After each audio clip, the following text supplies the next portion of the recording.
I texted her earlier. You did? I'll test again for you.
Here, the live stream or us deliberating. So you can just go ahead and sit here for 10 minutes or something.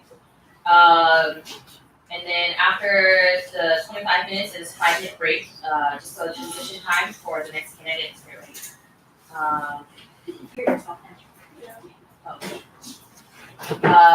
Yes. Is there any questions? Pretty straightforward. Okay. So the first candidate going up is for volunteers. That is Alyssa and Michelle.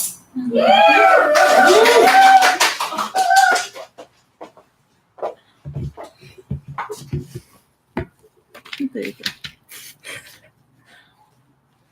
Oh, I see us. Okay. Oh my God, I'm so nervous. We can start whenever? Yeah. Okay. Hello, everyone. My name is Alyssa. My name is Michelle, and we are running for Co-Volunteer Director 2020. For those who don't know, we've been part of Volunteers Committee for many years, and we were even co-directors this previous year. During our term, there were a lot of improvements that were executed well. However, there are still things that we want to revise and improve, which is why we are running again this year. By using our past experience as director, we want to continue to improve the committee as a whole. Our vision for this upcoming years is to inspire individuals and to foster a love for what UVSA represents. We want to encourage both our committee members and our general volunteers to step forth and take a more active role within the organization. Things that we want to improve within the committee this year includes to have a better structure waitlist system for our general volunteer, to better be prepared for unforeseen circumstances, and more. By implementing these changes, we hope to develop a consistent system for screening and accepting general volunteers so that we do not run into the issue of having too many or too few volunteers. We're going to continue to focus on 3 things. 1, exposing our committee member to more hands-on demonstration so that they are actively engaged and be comfortable when that festival come around. 2 is solidifying the framework to create a clear and established structure within our committee. And 3, to communicate with other committees to ensure that our volunteer time is being valued and that we have even volunteer distributions. By shifting our focus on these changes and goals, we want to develop the overall structure of our committee that will serve as a strong foundation for the festival. Thank you. I forgot to also mention, we have a question to ask. That's the link over there. It's also on the event page. So the first question is, what is your plan to reduce your committee costs? So to reduce our committee costs, what we would like to do is to do more fundraiser and ask for sponsorship. In the past, we always do a 7-day fundraiser 2 weeks prior to that festival, and then we also ask our committee to help us go on sponsorship run to make sure that we are getting funds to help us out. Yeah, in the previous year, we actually didn't emphasize sponsorships as much as we'd like to, so it wasn't that successful. We only had 1 fundraiser, so for our upcoming year, we want to have more fundraisers and emphasize doing sponsorship runs a lot more. In your proposal, it states that you'll be starting planning later. What do you plan on doing from the moment you're elected until then? From now until the day that we actually start, we want to take the time to create the better structure of the waitlist system that we were talking about in our speech, and to create like a guideline of what we want to do prior to starting working with our committee. Why should we vote you in to be our directors? We both have past experience in being in this committee, which helps us know what to do for this upcoming year. And we were also past directors. There are things that we want to further improve, and we felt like last year we did a good job of improving a lot of things that were pretty successful. Yeah, throughout the festival. In 2019, we faced rain during that festival days, and it negatively affected us financially, which also affected 2020 debt budget. This year, how do you plan to budget for your committee in a way that will help us? So for this year, as you know, Banh Mi Jaggly has always been our food sponsor since 2016. So we want to continue to build the relationship and reach out to them to help us with food sponsorship. That way, it does reduce a lot of money that we do spend on feeding our volunteer. In addition, we would like to try to ask the vendor to sponsor us water. That way we don't have to spend money on buying water. And to reduce the cost, last year we did purchase a lot of things that can be used for the future. So I feel like this year our budget is going down because we won't have to spend money on like supplies and things that we need, such as the trash picking up thing that we bought in the past. So it should be good. What do you have planned to groom the next generation of volunteer director? So there are things that we actually changed from 2 years ago, 2018, that actually I feel like will be better for us for these upcoming years, such as changing the general volunteer application. That way we don't have an influx of volunteers like we did for previous years. So I think that's a good way to create an established structure. So this year we want to further improve the waitlist system. That way we can continue to keep that for upcoming years, as well as change little things within the committee for our future directors to lean on and improve the next upcoming years. How will you ensure that your fundraisers get money from outside the organization? In other words, how will you ensure that you get people from outside of UVSA and more people from the greater community to participate in fundraisers?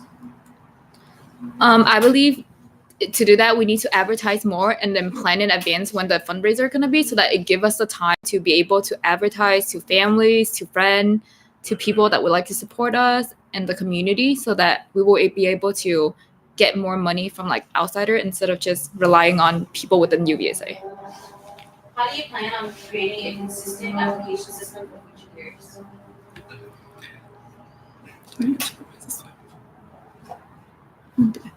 Okay, so like I said earlier, last year we were able to lower the amount of volunteers, which was that were accepted, which helped us with the influx of volunteers. So we want to just further the development of that, as well as our waitlist system, so that we have enough volunteers to help with the lack of volunteers for our night shifts, which is our biggest problem. Do you think your vision will help your committee members to potentially be immediate?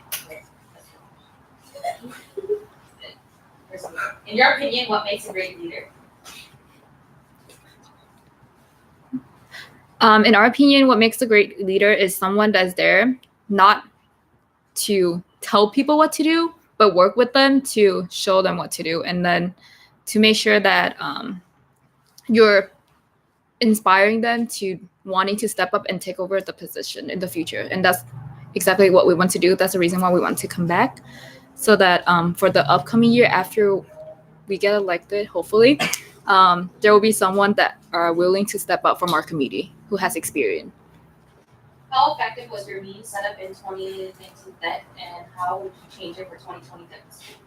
I think our meetings were pretty effective. What we incorporated last year was doing Kahoot during our meetings, which helped our committee gain more knowledge regarding the festival or just with things within our committee as well. And something we want to improve is to incorporate in-person demonstrations, because last year our committee members were not very well prepared for like unforeseen circumstances about, like, let's say having an angry patron or rain or anything like that. They were unsure of how to check in volunteers. So we want to have more in-person demonstrations to help them understand how to do that. What was your method of communicating with your fellow directors in 2019 and how are you planning to better it?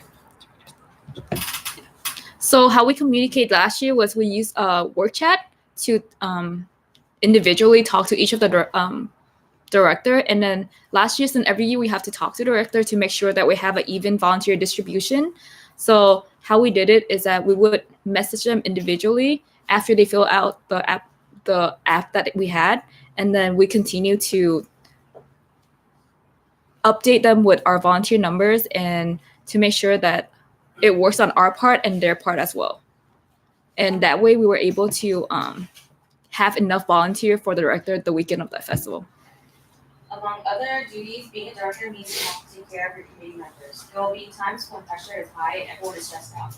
How are you planning to maintain team dynamic, keep the flow steady, and control difficult situations? I think it's important that during the difficult time that you don't show that you're stressed, because as director of the team, if you look stressed and you feel stressed, your committee member would feel depressed as well. So I think it's important to keep your energy high and then be positive and tell them, like, always encourage and check up on them to make sure that they're doing okay and that they're here for a reason. So just make sure checking up on them from time to time to make sure they're doing okay is going to help the team dynamic. What do you have in place to improve your communication with other committees? Oh, that was asked. Right now, there's no more questions on the thing. It's opened up to the floor. Is there any other questions? Do you have any particular committee leads or any ways for individual committee members to step up and practice the directorship duties? Yes, so actually last year we had leads, but we incorporated them really late into the term. So this year we want to select leads or maybe even have interns. That way they can get the full knowledge that they need, so that if they do want to step up the following year, they will be ready.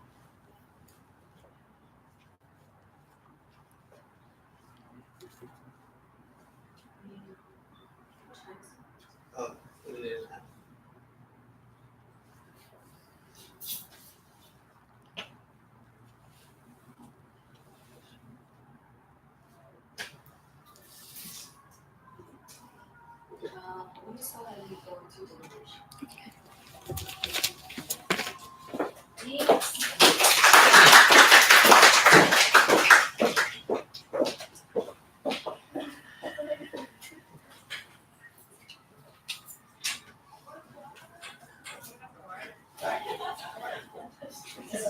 It's soft though, right? Smart. It's the right like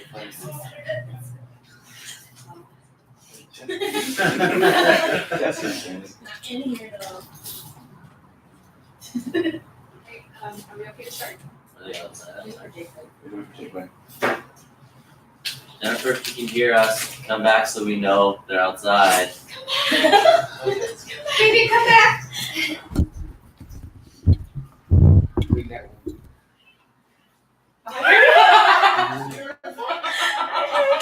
Don't listen to it, they're outside, that's why I'm staying outside with them. Oh, okay. Alrighty. She said they're outside, that's why I'm staying outside. So just how deliberation works is just we're just talking about the candidates. If you've worked with them before, we want to like share your experience working with them, or if based off of what they've presented so far, if you have any doubts, let us know so we can kind of discuss about the candidates together. Any first impressions? I'd probably be the one that worked with DM and Michelle the most in here ever since they started. DM started volunteer like way back, but I worked with Michelle and DM ever since like 2015, and for volunteer, and I can see how the leadership role that they take, and even for directorship last year too, like they keep everything really organized, and they really create like a team environment between the committee as well. So having DM and Michelle running again for this year volunteer director, from my experience as a past director, I feel like they can handle the job and be able to carry it on and have a new generation coming up for next director. I feel like the two concerns I had about them were communication with other committees and what's the other question? Well, in regards to communication, it seems like this is like their I guess in the past it was a lot of miscommunication between committees of like who needs volunteers and this and that, but I feel like having another go at it is going to be a lot more beneficial to them to kind of improve on that process, and I guess it just depends on the directors of next year to kind of communicate that better with them. Also, in terms of leadership development, that was the other question I had. It seems like they didn't answer my question in the beginning, but I think we doubled back on the question, and it seemed like they were developing some form of like internship or like weeds. So that seemed like it was a good path to actually develop a future director for the future. So I have confidence in them. I also have confidence. I just wanted to ask, like, because I heard from some other people around me that there were like times when the volunteers committee didn't really have much to do, and I wanted to know how the two directors handled, like, if there's a really significant down period, what did they end up, or what did the committee directors have their team members do in that period of time?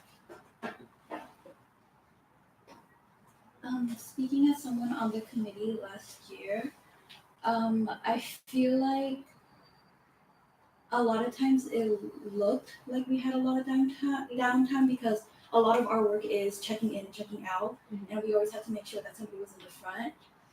But I can assure you that a lot of our members did go on rounds many times, but when we do rounds, it's in groups of two, and we only bring out two, so the rest of the committee is either at the Yale's booth or in the front, checking in, checking out. And when we weren't checking in and out, we were organizing for the next time to get in. So I feel like coming from someone who was on the committee, I didn't have a lot of downtime. And I just feel like it looks like it from an outside perspective. Thanks for the clarification. Any other former directors that worked with her in the past? Any other feedback?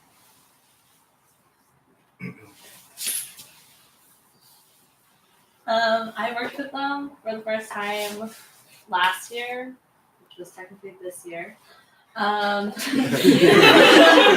confusing, but you guys know what I mean. And I just remember that anytime there was miscommunication, we were able to clarify it really easily. And they were like, I think as directors, they did a really good job of looking after the members and looking after other directors as well. They checked in with me a lot, and I really appreciate that about them. And I just feel like they have a very nurturing environment to them, which I think is really beneficial to being a director. I feel like Alyssa's grown a lot into the role as well, especially for the first year.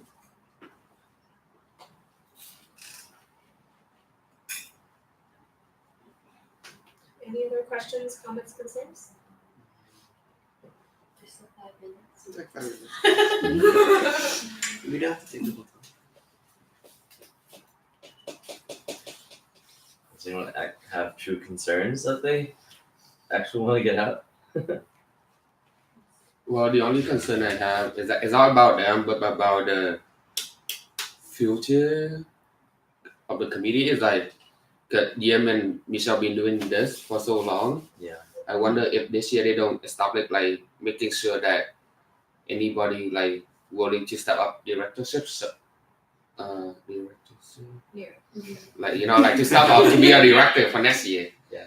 Then there might not be any, Yeah. So that it's not a concern that they can't do the job. I'm just concerned that might be one of their concerns and something that they need to work to make sure that there will be somebody to step up. I think that's kind of the job for the future chair. If you're listening to, Yes. And yeah. Yeah, I mean, I think for that concern, I think it's not just for this committee specifically, but overall. Yeah. It's definitely something everybody should have in mind going forward. I forgot to ask this question earlier using the board, but if I don't know if time constraint might be an issue for them, because I do know that both of them do work, and I think both also go to school. I don't know this school. But yes, that's my only concern, that they have the time. I don't want them to get burnt out. Did they have that into last year? I just remember them being at the U till very, That if they still here working, I think they can handle it. Especially Diem is graduating this May, so that means she will be done with school and only work. And if this year she already handle work, school, and volunteer work pretty well. But with our school next year, they can do it even better. I also want to mention that since they've already gone through one whole year, they don't have to recreate their own documents to keep them organized. So if anything, at most they'll just be adding stuff to their documents, and then it would be more streamlined and it would go through the planning process really fast. So. Yeah, the only reason I said that was because I've heard, I didn't look at the proposal, but I heard that they're starting later, but that is a lot earlier this year too. That was the only reason I was concerned.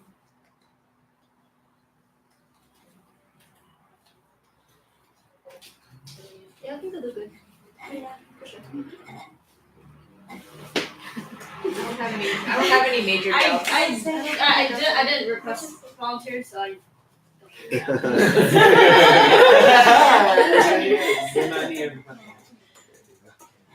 Cool. Okay, So was it 2 minutes short? Yeah, a lot in the back cave. At least your proposal will start. Jay Quay, you bring them back Yeah. in. Yay! I like looking back. That's all the song. Yay! So we'll have a 5-minute break, so you need to go use the restroom, get our food. Yeah, I was looking at my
Go, good. Are you right? You're right.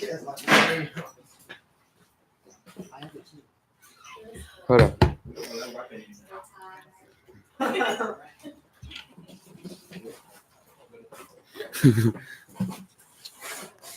Do I start? Or? Whenever you start, goes out. Why is there water bottle in here? That's why. Okay. I'll start. Okay. Kính chào quý tổng hội sinh viên, anh chị em của tổng hội sinh viên. Hello everyone. My name is Nguyễn Thiên Long Brandon, and I am running for opening ceremony 2020.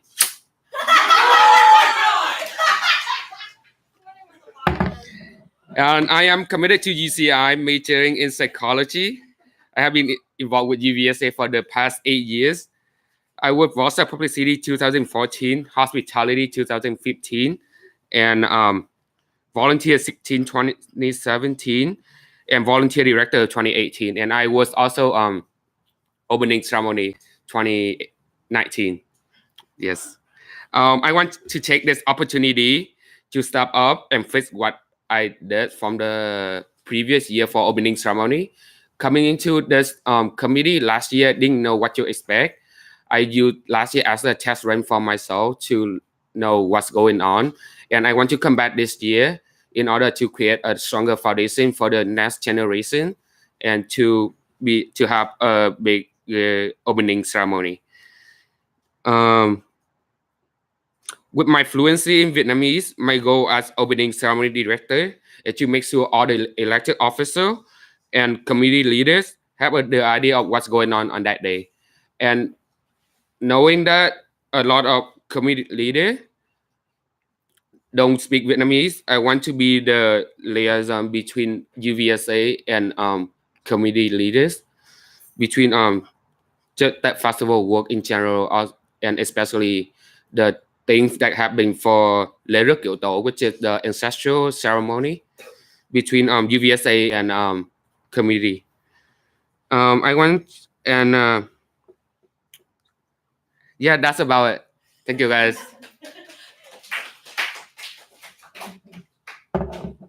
I'll put this away because it's kind of on the way. Okay. What is your plan to reduce your committee costs? Oh, my plan to reduce the committee costs is that, especially for Tết Cúng this year, besides from asking sponsor for food, we will also try to, instead of ordering it, we will try to make it ourselves, because I myself is like, a chef in Vietnamese food also. So I think I can handle that. And yeah, also we were able to find a lot of sponsor as well as donation from last year, which is we still have a lot of money from our Target gift card, which we will also get even more from this year. And with the leftover money from last year, we wouldn't have to use we will hopefully don't have to use a lot of UVSA money for just little thing that we can purchase from Target or yes. And we can also even use our money to help other committee in order to reduce their cost, which will help to reduce the UVSA cost. Yes. Opening ceremony mainly occupies one day of the festival. What do you and your committee plan to do for the other 2 days of the festival? Usually for Friday is our setup day, but we can't set up until pageant is over. So beforehand, we will most likely doing to make sure everything is ready for the day of. So I was in usually for this year I was in admin off building and just help with doing the going down everything with all the invitation, all the scheduling, all the script. So that way me and my committee will be doing on Friday. And on Sunday, unfortunately this year I wasn't there, so our committee didn't have much to do. But hopefully next year I don't have any obligation on Sunday. I will be able to stay back and with my committee members to help out with any thing that other committee need. Facing the situation of live dance teams unable to get in on What will you do differently to ensure their entrance is smooth? Yeah, that is one of my biggest concerns for this year was because I didn't know that how hard the security was. Cause I thought that we paid for it, so it wouldn't be that hard. But it turned out it was harder than I expect. So for next year, I'll try to make sure that 'cause I didn't have a talk with the security or with OC Fairground and Event Center about just parking for performing and anything because they do come in a really big group. So I just want to make sure for them that like before the event happening, I know where they get to park and then how like they can bring drop off their prop and line dance heads. In 2019, we faced rain during festival days and it negatively affected us financially. It also affected 2020 budget. This year, how do you plan to budget for your committee in a way that helps us? Since just like other committee, we have a lot of things from the past already, like from previous year that we was able to like keep it for this year. But beside that, because I would say most of our like costs are from performances as well as for firework, and which is something we cannot decrease the cost. So the only solution I have is that to have more fundraising and to like go out of our way to like find more sponsor and donation, because if we put a little bit extra hard work into it, it will help to like make more money, which will help us to like, even though we're gonna use more, but at the same time with that extra money it will help us not to touch UVSA budget. How do you plan to change your committee to take on directorship? Sorry, can I wait for that? I can't hear.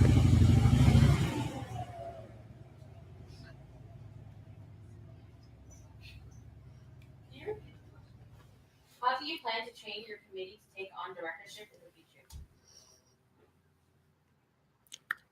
For that question, I think that what I can do is that create a community lead, which is to give them more opportunity to actually be in charge and be able to like know what opening ceremony committee how it works basically.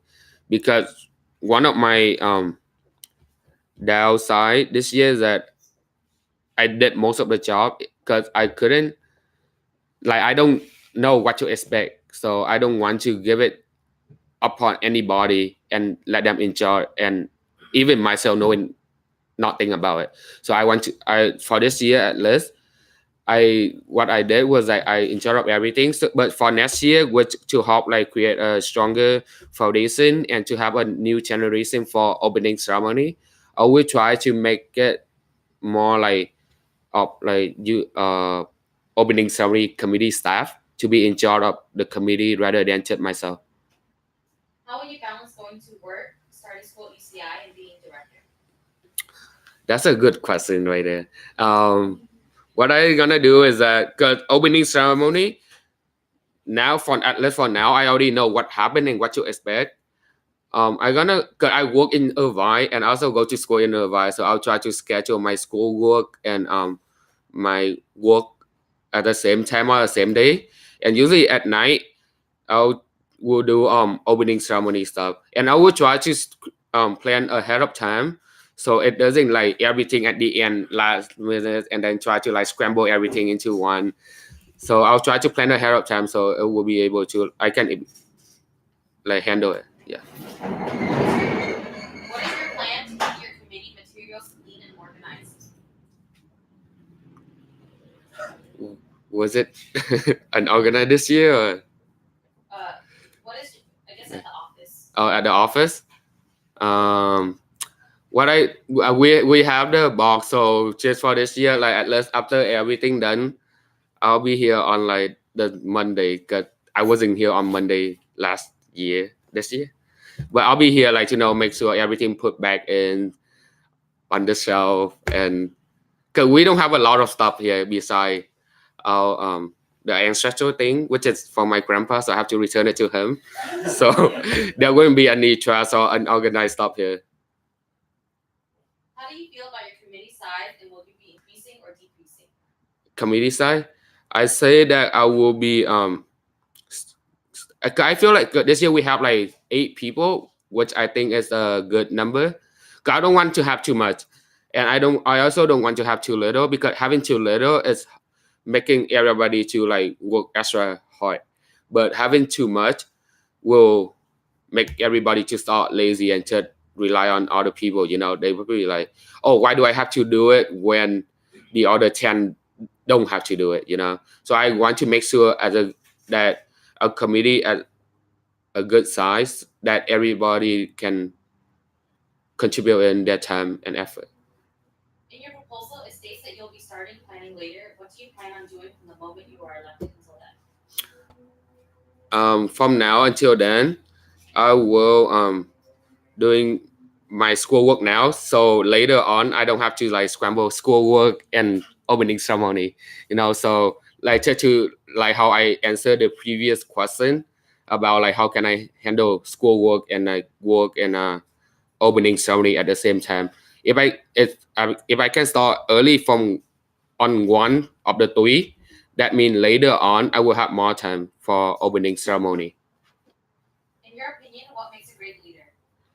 In my opinion, to make a great leader, honestly, a leader is not about the one that who like always talk, or like it have to be the one that listen. Because if you listen to the people idea, listen to your staff idea, it create a new idea. Because you don't want to like give your opinion first.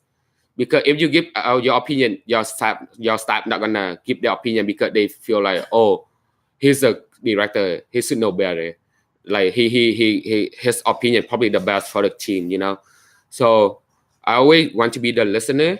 I want to let my committee member to talk first, and after that I will suggest them like what's going, like the foreseen like circumstances, like what to expect, and then from that they can create even more like idea of what to do.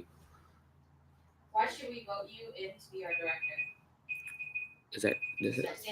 Oh, you guys should vote me for opening ceremony director, because when I talk about having a big opening ceremony this year, I wasn't talking about it figuratively, but literally I have a big one right here. So the reason why I want to come back, because if this year was already that big, for even though I didn't know what to expect and what to do, think about next year when I already know what to do. It's gonna be bigger. Thank you, everybody. So there was 3 extra questions that we didn't have time to ask for. If you want to answer it via email. Can I answer it now? Oh, You yeah. want me to email it to you after elections, and you have until Wednesday to answer? Guys, I'm scared I might forget it. That's why. At least he's honest. So I'm saying that I don't know. Yes. Well, Just I can still email to you, and if you decide not to answer it, then you don't have to. yeah, to email to me. I'll try to not forget it. Okay, so we'll go ahead and start deliberation.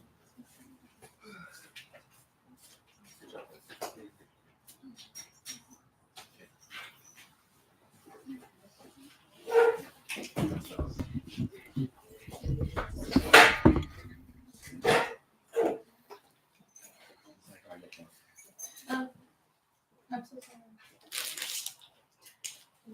I enjoyed this process.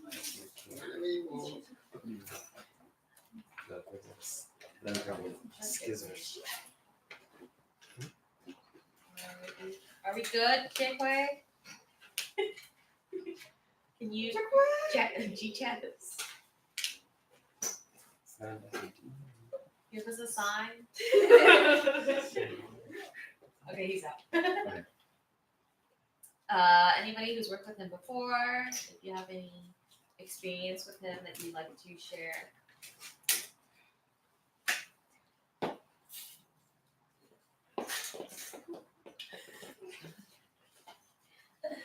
my god. I don't know what to say. Hold up. Can I come back? Someone else say something first. I would say out of all of the opening ceremonies that I've seen last year, it was pretty lit. I really, really enjoyed it, and I think you did a really good job. Seconded. Yeah, third.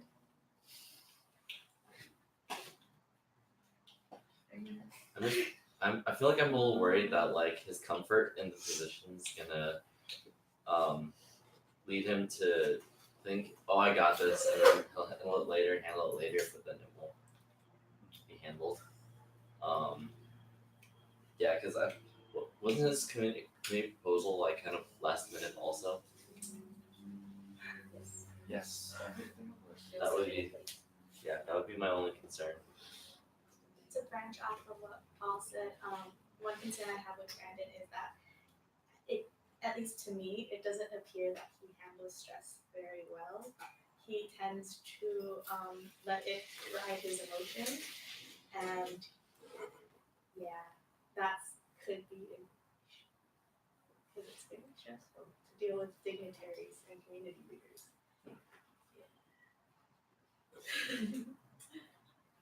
I mean, if you look at it this way, this year, if you didn't know, like the backside, that he did a pretty good job of like putting up in the open ceremony.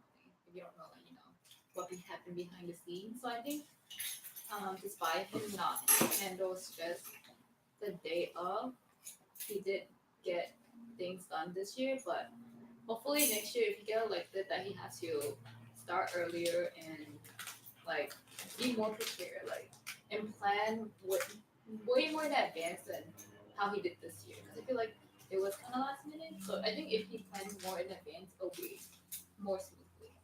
Do you think we could also improve with more community members? The thing about this year I noticed is that he didn't really utilize any community members. So that may be one of the reasons why he was putting more stress on himself. But through this past year experience, knowing what he needs to do this year, if he distributes the workload evenly and like actually put his community members to work this year, then it'll be effective. Because I feel like last year they barely do the work like the day of, but I noticed that they didn't really have that much work either. How large was his committee this year? 8 is what he said. Oh, really? I think he opening ceremony also does stuff. So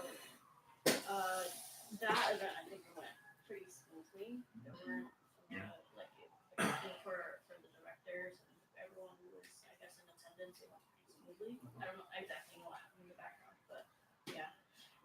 For the days of, I think my main issue was the whole thing with the front gate and how it kind of took a while to start, and then it, the line formed. But I think this is also like a ops opening ceremony deal, and I think it can be solved easily.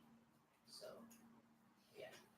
And I also like that he addressed the issue, he answered the question, like upfront, and he knows that well, and we all know that there will be going to be hiccups in the back end, but it's all about how we can learn from our mistakes and preempt it, take initiative to like fix it beforehand and to anticipate it.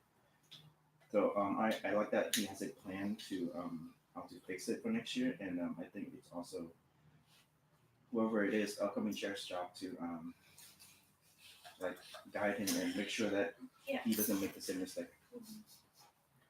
Yeah, I mean, considering that he jumped on without really knowing much, I think he did a good job. So he knows himself that he is going to do a better job this year.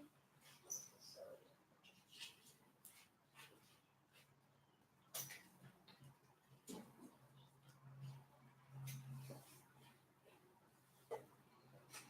I know volunteers work closely with Brandon in the past. Do you guys have anything? I said it already. Well, it was different when he worked with me because back then when he worked with me, I took on the workload of handling all the paperwork. he did more of like the hands-on stuff, more like making sure that my committee was doing okay. So this year it was different because when he ran for OC, he did everything by himself. So So he knows how to take care of me. yeah. That's his take. But I think seeing from this year, I think he just needs to fix within the community. But I think the show that he put on this past year was really good. It was a big improvement from the past with like the drum line and everything. So if we keep the relationship, open ceremony will get bigger, like he said. So last year was also my first time working with Brandon, and I've noticed that even when he comes off very like aloof, when he's serious, he really does put dedication into his work, and he tries really hard to make sure that the relationship he has with you is on good terms, which I think is really important for opening ceremony director, because we do work with a lot of dignitaries and officials.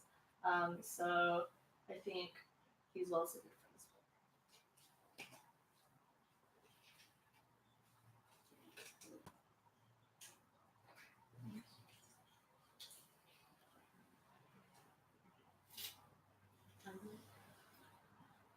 Few minutes. Any other feedback? What? Forget it. Communications? I do have feedback, but I can't. No, he's on that. He's elevating. He can't say anything. Forget it.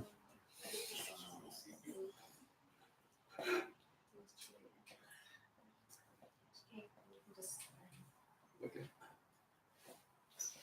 KJ Quay, you can bring him back in. Okay, this is a break then. Alright, time is ready. Why are you clapping when I do?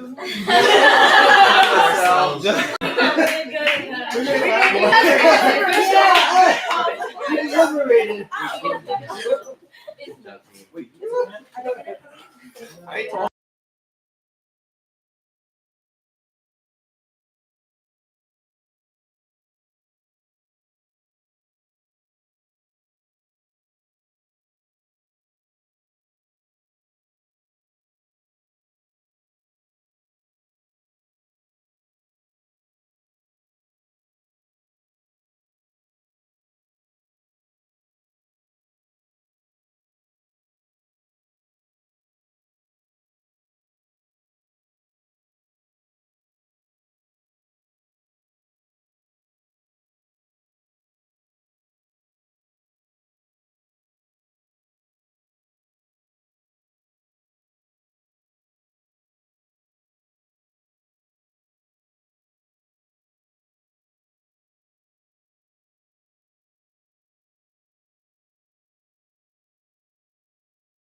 have any You male have all female guys. ones though. Yeah, we don't have any male Yeah, ones. we have female. They love female out guys. We don't have any male out guys. But that's because, like, literally last year, Obi, Tin, yeah. Lynn, and someone else.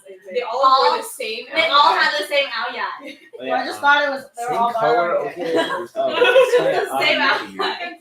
I'd also say that people who Barely. do have a better idea of like what words. Grab my laptop, man.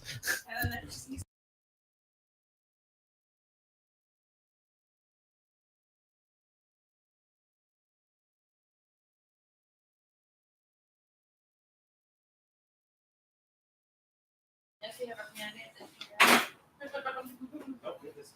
We were about to start. The judge first. That's what you do. Yeah. Oh my God, you got your hopes up. You're alive. I know that Tin has an aspirations for. Oh, I'll get he's doing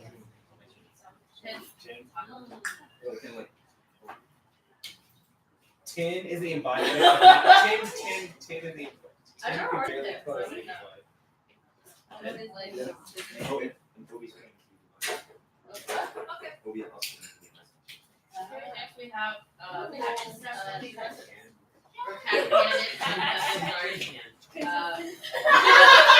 He's going down yet. We have I'm gonna put it on. Tan. Wait, it's not gonna come.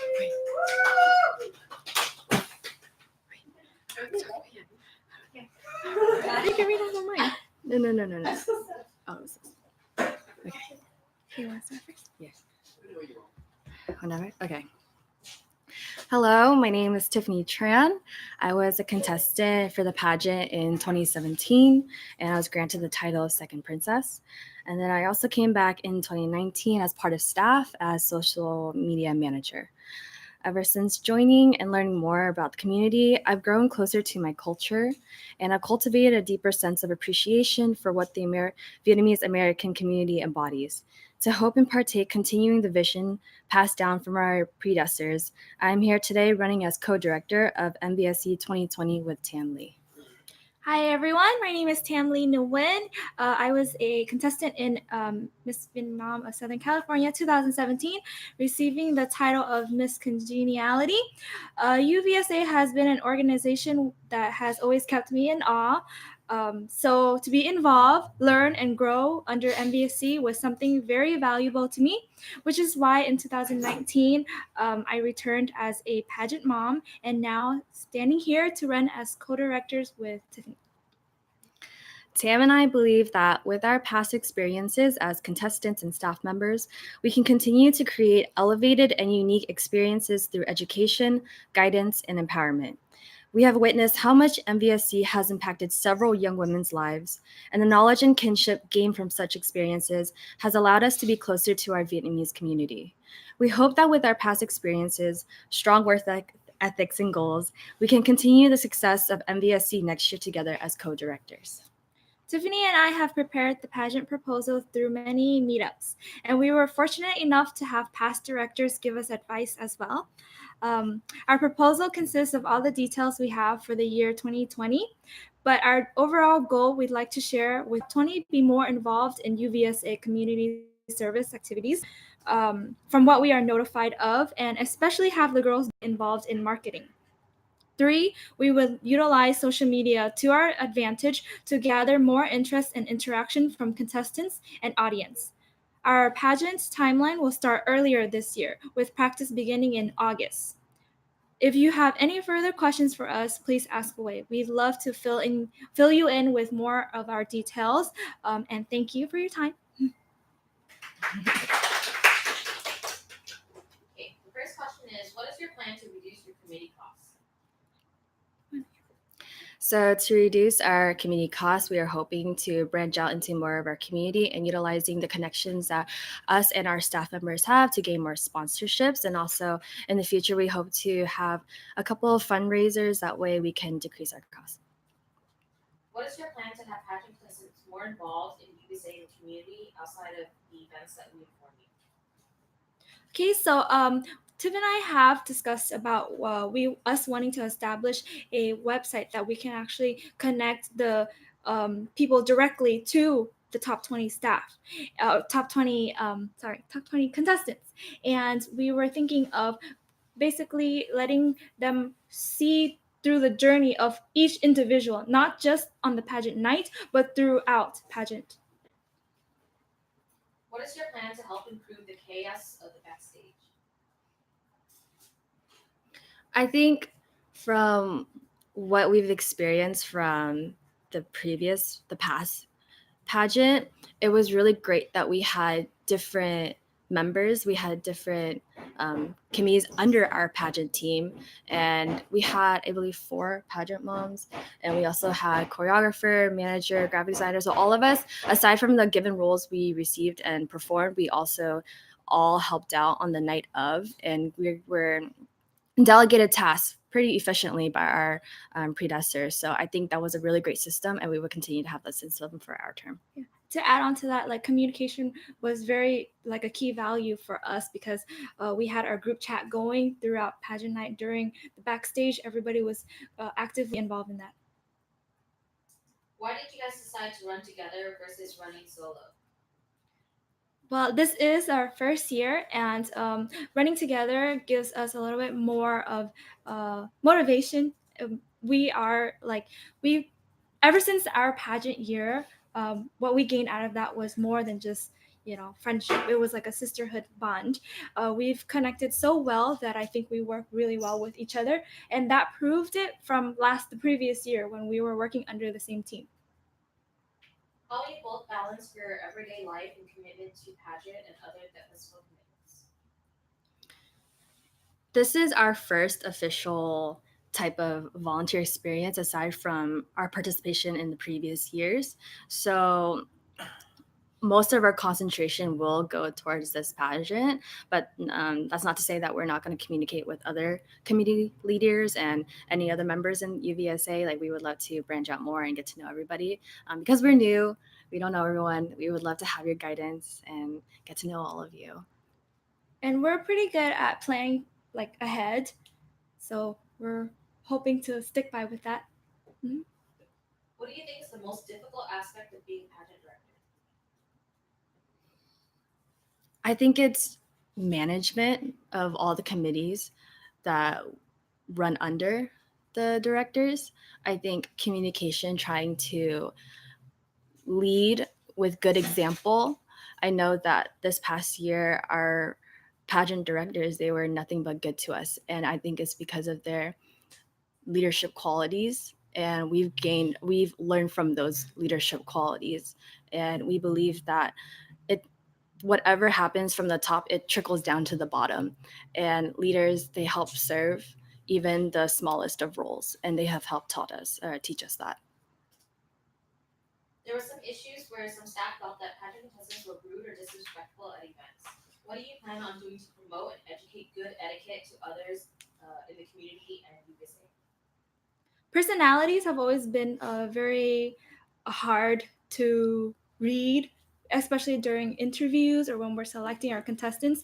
Last year, our past directors have allowed us to partake in selecting those contestants. This year, we want to be able to even make it like even have another second line of defense where we do want to change a little bit, where interviews, Tiff and I, we want to sit down and talk to each individual just to get a little personality check. And that is something that's pretty hard, but we are willing to work around that. And that's one of our goals. There are times when things do not go the way we have planned. Based on your personal experience, how do you deal with such situations? I think that in times of stress, so pageant night was a really good example. There are a lot of things happening, a lot of unforeseen circumstances. And to the bottom of it, I think that we handle things because we know that it's for the greater good, it's for the greater cause. I know that there'll be situations there maybe a little bit more stressful than others, but I think that's why we make such a great team. Is like if one of us falls, then the other one can step up, and we've always had that dynamic with each other, which is why aside personally, professionally, even like working as pageant mom and social media, we both leaned on each other and helped each other out, and I think that is what will make this year successful. With the pressure of being good enough, how will you promote positive guidance to contestants to keep their morals high throughout the entire pageant process? Want to answer that? Can you repeat that question one more time?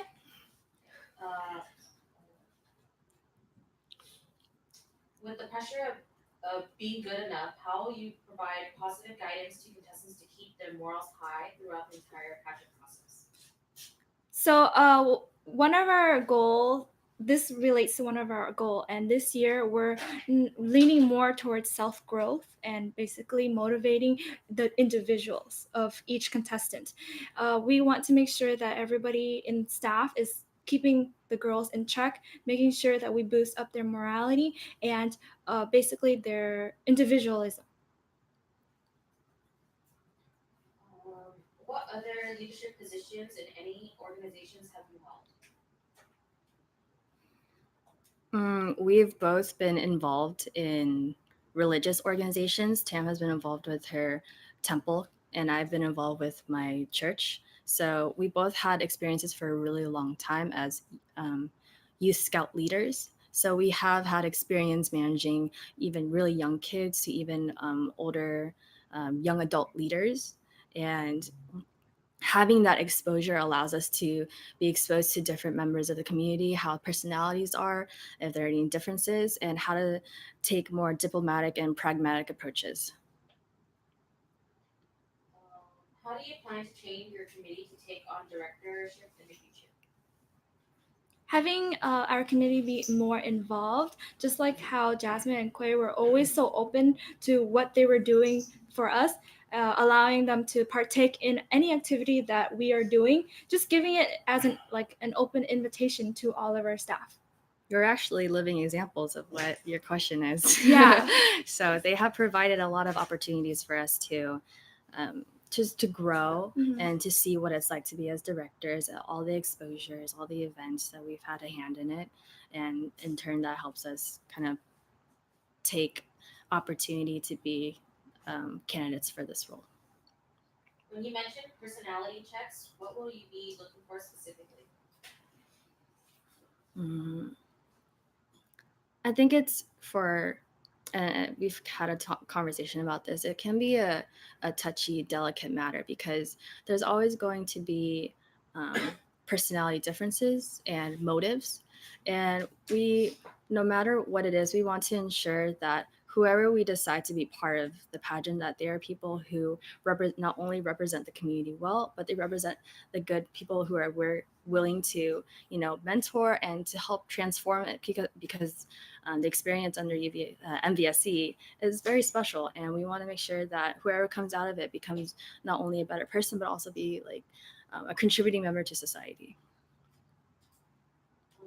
In 2019, we faced rain during that festival days, and it negatively affected us financially, which will affect 2020 debt budget. This year, how do you plan to budget your committee in a way that will help us? Like Tiffany has said before, we're gonna try to find as much sponsorship as possible, do some fundraiser, and although in our proposal we did raise the budget a little bit higher, but it's just like this is our first year and we would like to put the bar there and not go over it. Just like how last year we kind of had to change the budget on the Aoyais because of a last minute incident.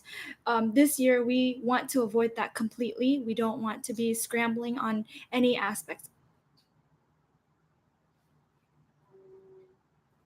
Tell us about a time when there was a conflict between the both of you working together. How was it resolved? To be honest, we've never had any serious conflicts before because we've always been really keen on communicating with each other. If there was something, even the smallest of issues, we would be open about it. And this goes for our future committee as well. If there's ever an issue or with other members, we will want to have an open dialogue and be respectful to each other. And this goes for working with other committee directors as well. So that's it. There is still 8 questions, so I'll go ahead and email that to you. If you don't need to email it, you don't need to answer it, but if you do choose to, then I'll post them on the page for everybody to see. Okay, thank you. Thank you.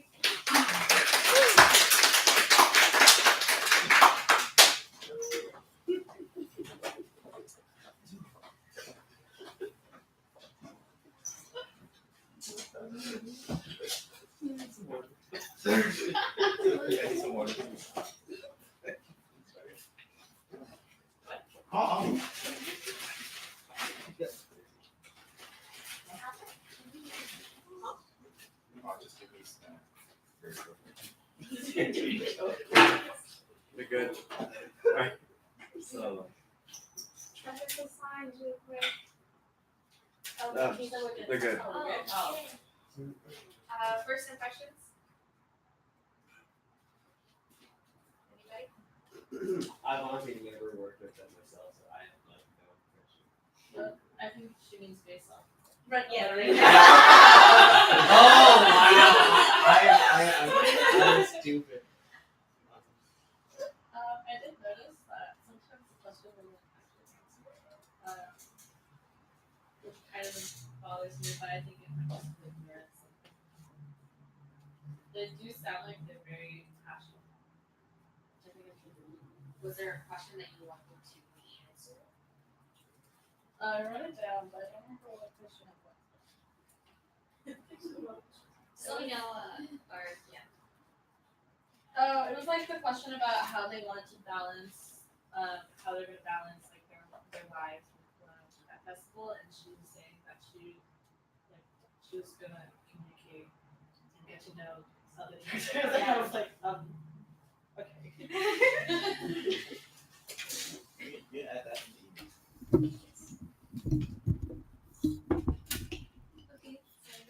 We're waiting on you. I wanted to wait till your first impressions are out of the way. But I was actually their director in 2017 when they were just contestants. And honestly, that group of girls was like the sweetest amount of girls like I've ever met. Like there was absolutely no drama whatsoever, which I was like very, very surprised. So working with them with Royal Court, they were also continuously like sweet, kind, and genuine. Like, and then having them come back as staff members, I was really grateful because they are very passionate about MBSC and they've grown to like love and respect like everything that not only MBSC does but UVSA does. And for basically, I'm just really, really grateful for them. Like honestly, like those two are probably like one of the top, like they're probably kept top. They are definitely the top candidates in my head. I'm really they decided to take the chance. So one of the things that I was a little worried about was just listening to the talk. They mentioned that this is their first time like doing any sort of volunteer leadership experience. Do you feel that they are lacking in experience, or do you feel like they have a lot to learn, or is there going to be a high learning curve for them? I don't think that there's going to be a high learning curve. I do think that they will definitely learn a lot as far as what it takes to be a director. But I feel like with me and Quay like helping them out and advising them, and based off what they've experienced already last year, I think that they'll do a good job.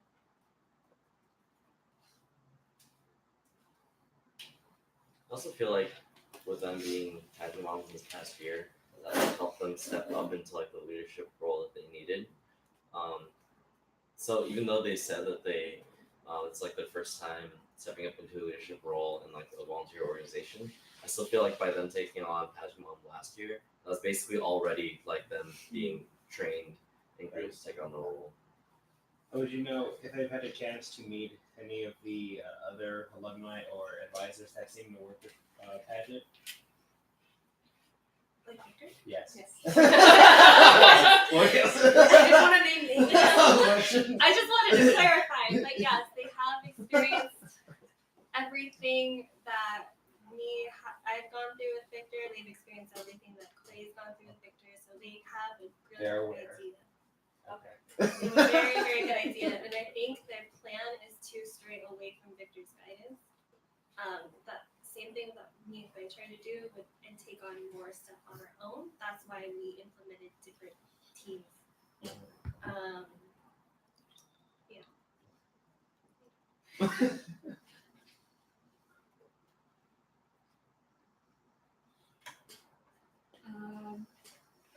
What are they working with? Like, do you think that they, since they are relatively new to UVSA leadership space, do you think they're going to have a hard time fitting in, or do you feel like they might feel overwhelmed by the amount of people that they have to meet and have to work with?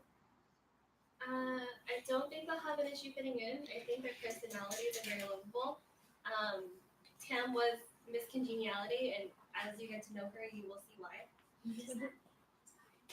Basically, like super, super friendly, super easy to deal with. Yeah.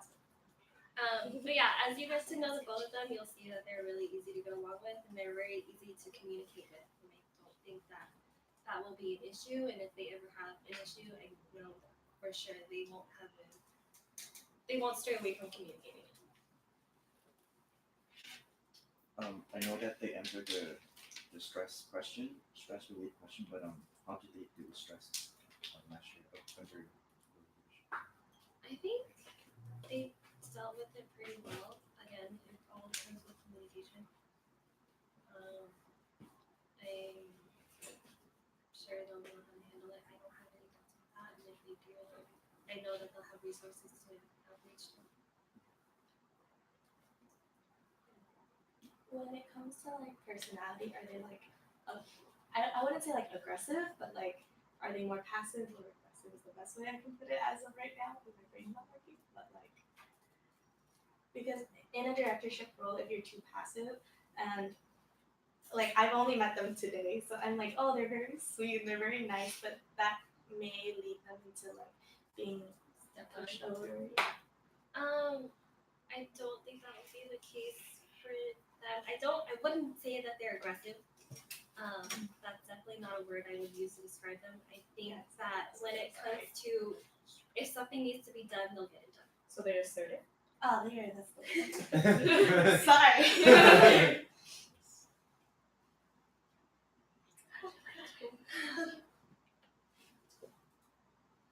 I think the Nice. Oh, Yeah. sorry. Oh, I'm just saying like it's nice to see your faces. Me and Claire are so ready to retire.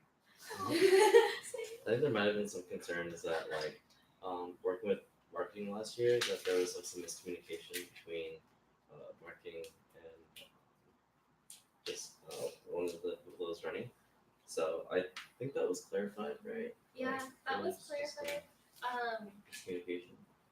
I think the idea was great to work with marketing as far as promoting, but we both had different deadlines. Like marketing had a different deadline and Pageant had a different deadline. So when Pageant wanted to post things like every day, marketing was like, maybe not because it might come off as spam.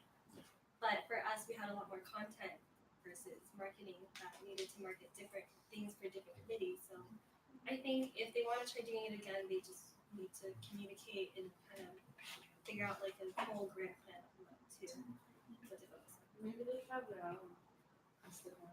We do have our own Instagram And Facebook and page. Facebook page and all of that. It's just I guess they wanted to streamline everything.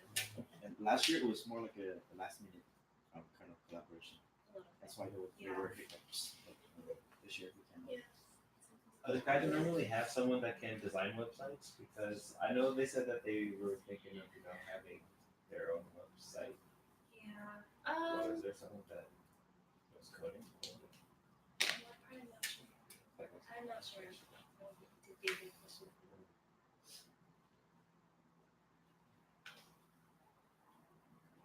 And I think as far as the pageant contestants themselves, when it comes to picking them and when it comes to the whole process, I think that they're both really good at boosting morals, and they're very like genuine, and they're very what's the word?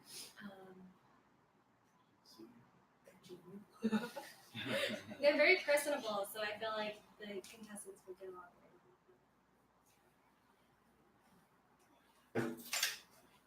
Just to clarify, what title did they get?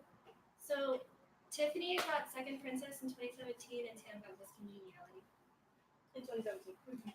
Well, the same name. No, does that mean second? It means third. So Oh, it's the queen, first first princess. princess, second princess.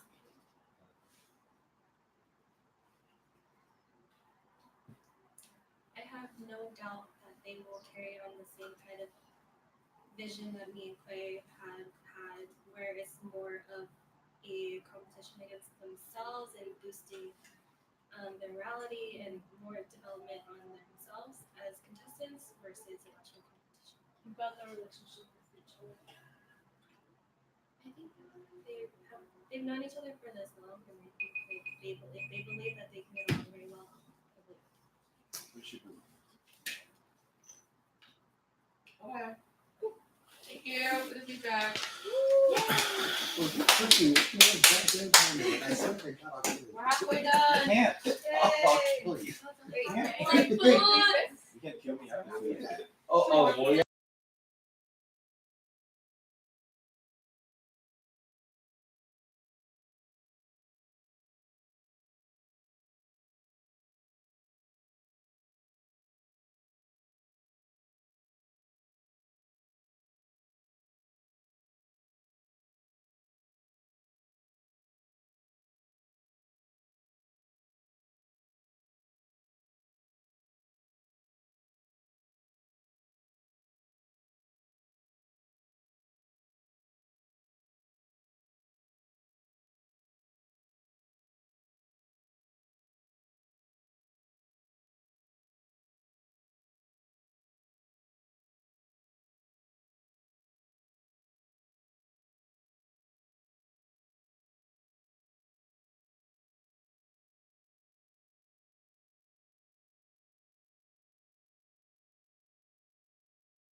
Oh, Were you gonna find a charger? mic is live, by the way.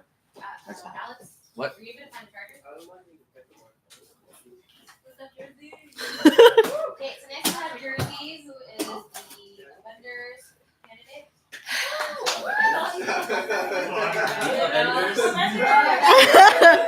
Yes, is I. I am inevitable.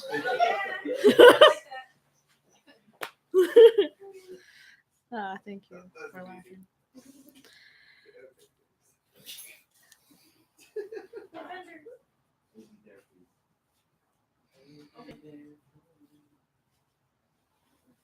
Okay. Hello, good afternoon, UVSA. My name is Jersey Huang, and I'm running for Vendors Director for UVSA That Festival 2019 to 2020. My qualifications include being co-Vendors Director last year and being on Vendors team since 2016. I'm also extremely passionate about vendors, and I believe that vendors has so much more to offer than just being someone or a committee that brings in food and exhibition vendors. I believe that vendors has the potential to grow and incite the community, as well as give back to the festival goers and kind of enlighten them on what UVSA and that festival is. I am aware that I am not Vietnamese, xin lỗi, em không nói tiếng Việt. However, I've grown to love the Vietnamese community, and that is largely in part to UVSA and being involved with that festival. I also believe that this can be an asset. I have a different perspective, and I can also speak Mandarin Chinese, which a lot of other vendors speak as well. And I am aware that still being able to speak Vietnamese is a very crucial skill to being vendors director. So I want to create a kind of leadership position for our team members to kind of step up in that area and be the leading Vietnamese translators. Okay. The potential for healthy connections and long-lasting relationships inside the vendors community is greater than what meets the eye. Vendors team itself can help raise revenue by working with marketing team and allowing vendors to pay to have their merchandise and food advertised, which can also help us. By having a healthy relationship with vendors, we gain the opportunity of spreading awareness of that festival through recommendations via word of mouth, as well as having a higher vendor retention. By being careful and selective of who we include at that festival, we also have the potential to maximize community outreach to festival goers by providing greater awareness of community resources. Some of you may be wondering why I'm running for the director again. That is a great question. This past year was my first year being director, and thus I had a lot to learn. I made a few mistakes due to a lack of knowledge, and so for this year, one of my goals is to improve on those mistakes and provide some sort of documentation on the process of being vendors director so that next year when someone comes in and takes over, they're not so clueless, and we don't make the same mistakes year after year. Another goal of mine is to establish a strong foundation in the vendors team for long-lasting member retention by providing more work parties and more bonding events, as well as more leadership opportunities. A few ideas that I would like to explore include providing compost trash bins, as food vendors have a lot of food waste during the festival. Advertising vendors and events through other applications on your phone that you can download and have during the festival, such as Guidebook or the app that Julie Quinn is working on. Providing community shared kitchen booth for vendors to be able to prepare samples on site, which avoids a lot of fees and a lot of complications with the health department. These ideas are still works in progress, so feel free to address any concerns or questions you may have during questions time or talk to me after. What keeps me coming back year after year to vendors team? I'm so glad you asked. One of my favorite memories from my experience on vendors team was when at the end of the night, all of us would come together and relate to each other in our frustration, our stress, and our another night of a vendor yelling at us. And through that, I really felt the support and the unification of my team. It was unconditional, and it really resonates with me to this day. I hope to be able to provide the same sentiments to the future vendors team, and not just the team, but also UVSA staff. Being a part of UVSA has taught me a lot about what it means to build a community and to lead with pride in our own cultures. Thank you for taking the time to listen to my speech.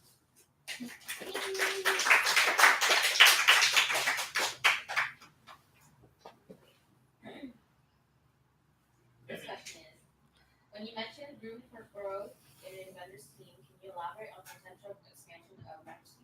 So what my idea with that is kind of adding more leadership opportunities and involving the team with more of the decision making and the vendors director process. I feel that in previous years, the vendors director has always shouldered most of the work, and vendors team itself doesn't do most of it until that festival. So I think by having the team being more involved in decision making and what the process is like, they'll be able to grow, and not only that, but get a better idea and sense of what vendors actually does. What is your plan to reduce committee costs? In general, I feel like my committee doesn't incur a lot of costs. We kind of are the ones that bring in a lot of the revenue. But I believe that in general, we don't really need that big of a budget to begin with. We mostly just need food for vendors meetings and then supplies, which last year we already bought a lot of the supplies. So this year we won't be needing to buy more. So we won't be incurring a lot of costs in general. How do you plan to change the committee to take on directorship in the future? Like I mentioned previously, just having them being more involved in decision making, things like accepting and rejecting vendors, and being involved with a lot of the map making, coming out to that staff meetings, things like that. What was your method of communicating with your fellow directors in 2019, and how are you planning to better it? So for me, I believe that communication is one of my strong suits. How I communicated with previous directors is through workplace chat, as well as Facebook Messenger if they don't answer me, as well as emails, as well as in person. And so far I haven't gotten any complaints, so I just would like to continue the same process. How effective was your meeting setup in 2019, and how would you change it for 2020? So in 2019, we had meetings once a week, every other week. And then I believe it was pretty effective. We also had work parties on Saturdays occasionally. So we haven't gotten any complaints from committee members, but ideally I would like to meet every week. But sometimes it's hard with everyone's schedules. But every week and more work parties. What was your opinion on having double food lanes, and do you plan on continuing this? That is a good question. So I believe that the double food lanes was actually very beneficial because then people are more spread out through the festival and they're able to kind of walk around and see more of what we have to offer. So I do plan on keeping it. Some vendors did complain that it was kind of becoming more 626 like, but I believe that what makes this different from 626 is that we have Lane Vietnam, which is the kind of the heart of that festival, and it really showcases our culture. So by having the double lanes, it also makes it easier because there's double lanes, there's more people interacting through Lane Vietnam.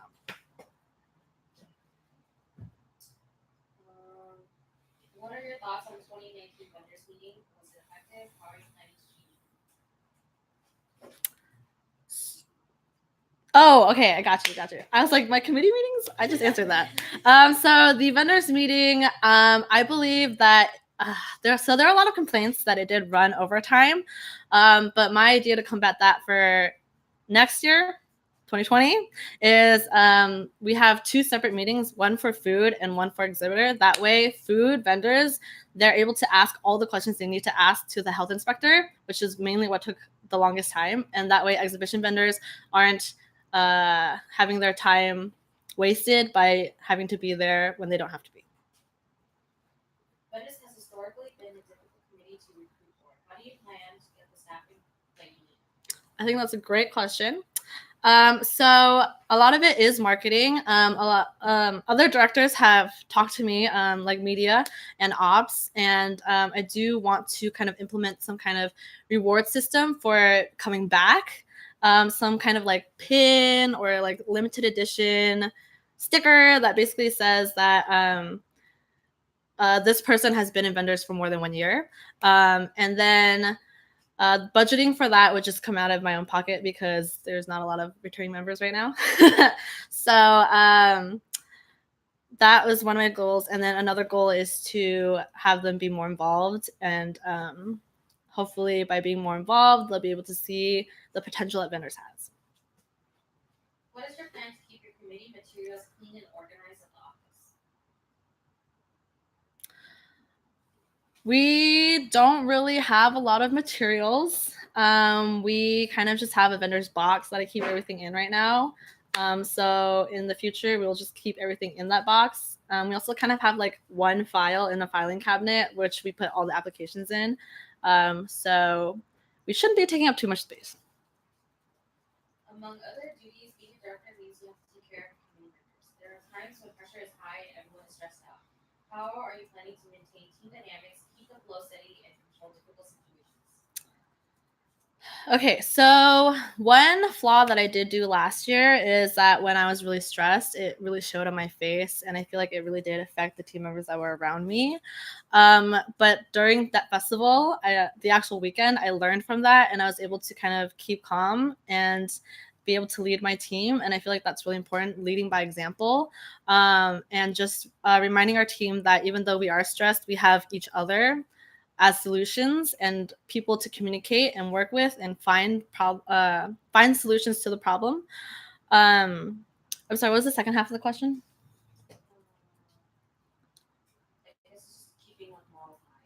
I believe it's just checking in and creating and establishing trust and a relationship with each member.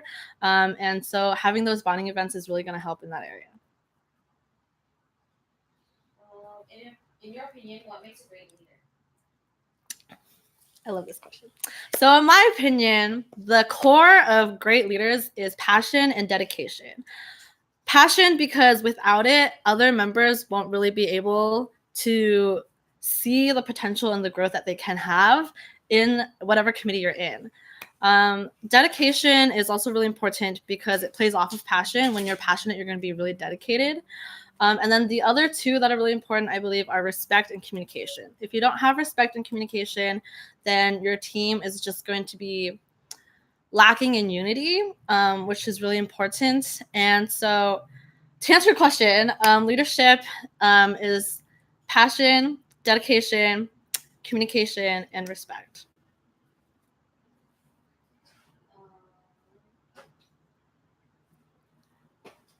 In 2019, you faced rain during the festival days and it negatively affected us financially, which will affect 2020. This year, how are you planning to budget for your committee in a way that will help us? So like I said in my speech, working with marketing to help bring in more revenue. We don't really take up a lot of the budget in general, but I believe that right now my goal is to keep prices for vendors the same and not to raise them, to kind of hope that people will come back. And just thinking up more ways to kind of bring in more revenue so that next year we don't have to deal with the same problem. With the rain last year, it affected our overall turnout and also vendors. How do you plan to tackle that if it rains again? So if it rains again, unfortunately, that's something that I cannot control. However, I do know that we are Rain or Shine event, and I hope that through the dedication that we show vendors and really trying to bring in festival goers even when it rains, they'll be able to still show up. I know 2019, this year, some vendors did leave early, and unfortunately that's something that I cannot control, but we do have a security deposit in play to kind of hope that the vendors will stay for the entirety of the event. And for the biggest problem, I think, with the rain is that we can't control it, and it's unpredictable until it's too late. So just trying our best to countermeasure it with as many preventions as possible beforehand. Why should we vote for you to be our director? I think that I am very dedicated and passionate about this. And something that I bring to the table that other vendors director might not have before is that I'm running again, which is very rare in vendors director. And I'm willing to reach out to a lot of the past vendors director and see my mistakes. Something that I do want to touch on is that last year, one of the mistakes that I mentioned in my speech is that we accepted people that I didn't know we were not supposed to accept, because in previous years we had a really hard time working with them, and unfortunately it did affect our staff and our members. So I did create kind of like a blacklist and a gray list. So blacklist is people that we should not accept under any circumstance, and gray list is kind of people that we've just had problems working with. Of course, these are lists that I just want to implement, but if the future directors don't really care for it and they want to accept it anyway, that's completely up to them. It's just based on experience, so we can avoid those mistakes again. Oh yeah, I'm done.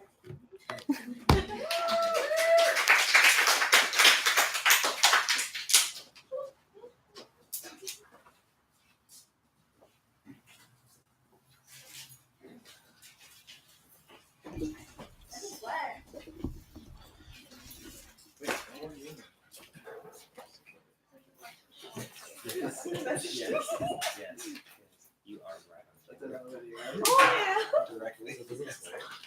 It is literally just you and yeah, I mean, I've done that for like 4 years. Yeah. That was why.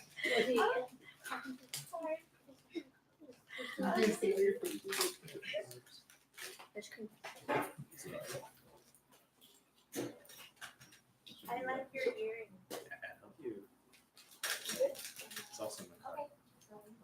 Start. I was trying to. Can we start?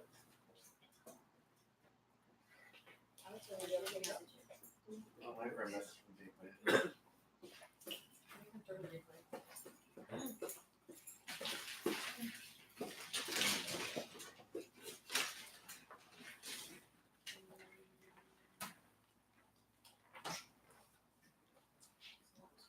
I'm assuming yes. Yeah. So if anybody has worked with Jersey in the past, either through UVSA, DSA level, that festival, this would be a good time to talk about her character.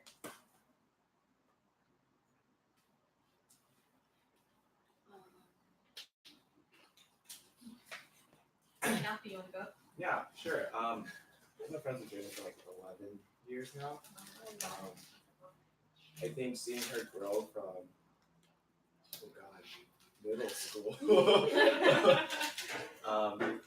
Honestly, I can say the one thing that's very consistent with her is that when she's motivated, she's very responsible. And she's willing to do what it takes to write her own lines as well. I think that's a characteristic that I believe that she's very strong in, is that she knows when she's at fault. And if she makes a mistake, she'll do whatever it takes to correct it and prevent it in the future. I think something like that is very admirable, where she's responsible in that sense, where not a lot of people have that ability to like understand that they made a mistake and try to correct it for the future. So I think definitely for her, it's just something that I myself look up to.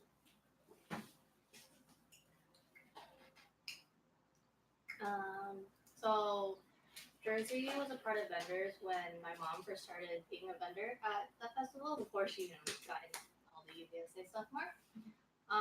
Jersey's always been really, really accommodating towards us, even when she wasn't director at the time. She always came by to check up on us, and I didn't really know her that well, and so because of my first impression of me working in the vendor and her being the one that I was supposed to talk to if we ever did anything, it was always a very good first impression with her.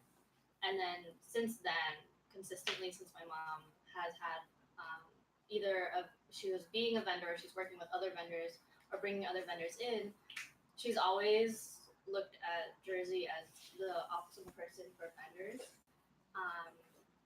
And my mom loves her, and we've just had a really good relationship with her as with vendors throughout our years in that festival.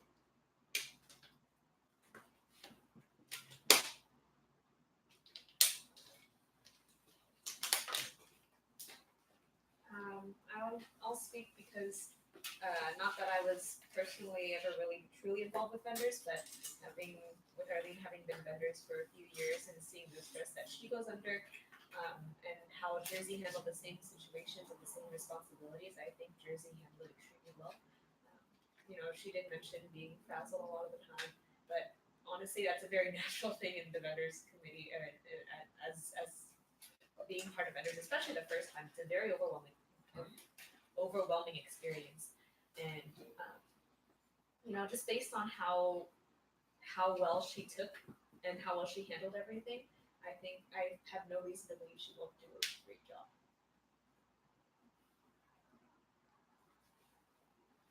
There was a few miscommunications this year with the finance and the vendors team, but I always felt that Jersey, she was very active when it came to communicating, and I like that she seems pretty on the ball when it comes to if there is a miscommunication, she will be timely with actually chatting, and I appreciated that she seemed very good with keeping workplace chat on workplace.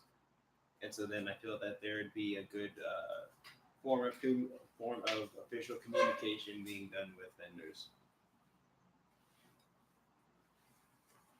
Yeah, I think from a financial standpoint, she did very good in making sure that the vendors stayed on track with regards to making sure that vendors paid on time and keeping that aspect very streamlined for them. So that's a very good trait. Seeing that it was her first year doing it, that's definitely something that is awesome, and I hope she does it again. And she's very open if there's any issues that come up and stuff like that. So, and in terms of like costs for our committee, yeah, there are costs, but a lot of them are costs that have to be there. Like sales permits and stuff like that. So they just have to. They can't really be cut. Yeah. But it can be cut. This was the first year that LVN had to go through the whole health inspector process, because in the past, because we were a nonprofit, we never really had to deal with that. But since this was our first year, she was very accommodating to us, and it's not very easy to make the community leaders to always do what you need them to do, but she was very patient with us in getting all that sorted out. Even though sometimes Jersey may come off as like in your face, she very much toned it down with community leaders, and I appreciated that a lot. I think this year, because it's her first year doing directorship for vendors team, it's a bit more overwhelming than she's expecting. Especially because halfway through Jennifer kind of just went to San Francisco, and then most of the work has to be on her shoulder. So I did get like complaints from sponsor where the voice of her tones can give them attitude. And I guess it's just how she talks. Because like if you know her and you talk to her all the time, she has that same attitude that comes out. But that's just how she talks. But it's just from like an outside point of view, that might be a bad thing to them. Because they don't talk to her a lot and they're vendors.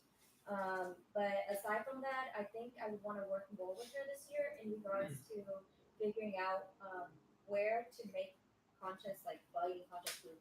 Because this past year we were thinking of just cooking it in the tent with hospitality, but because the tent is so small, we it's kind of like crowding in there. And then on the day of, I think that night, first night when we were talking about it, because the health inspector came and he was like, no, you cannot do this outside, you can't do that.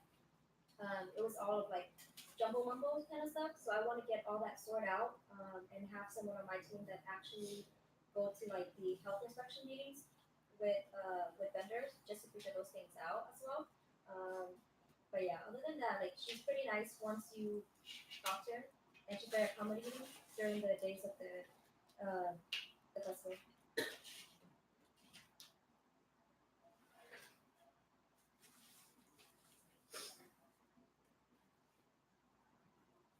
Any other deliberations? Any concerns? The vendors team. That's it then.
Tech Media Director. Over the past few years, I've been very heavily involved with UVSA and Tech Festival. My extensive history with Tech Festival includes 2 years as a media committee member and 2 years as a photo lead for media director for Tech Media. During these terms, I've learned so much about photography, videography, and just the general operations of the media committee. Through my interactions with media members, my past director Paul, and all of my fellow media members, I've learned so much, and I'm looking forward to being able to put that experience towards being a leader and leading Tech Media into the future. Past medias have put Tech Media in. Past directors have put Tech Media in a great position to succeed, and my goal for my term is also to put media in a great position to succeed, mainly by improving logistical operations and planning. I want to better plan and inform media team and increase the flow of information for members so that they can better engage and participate in Tech Media activities.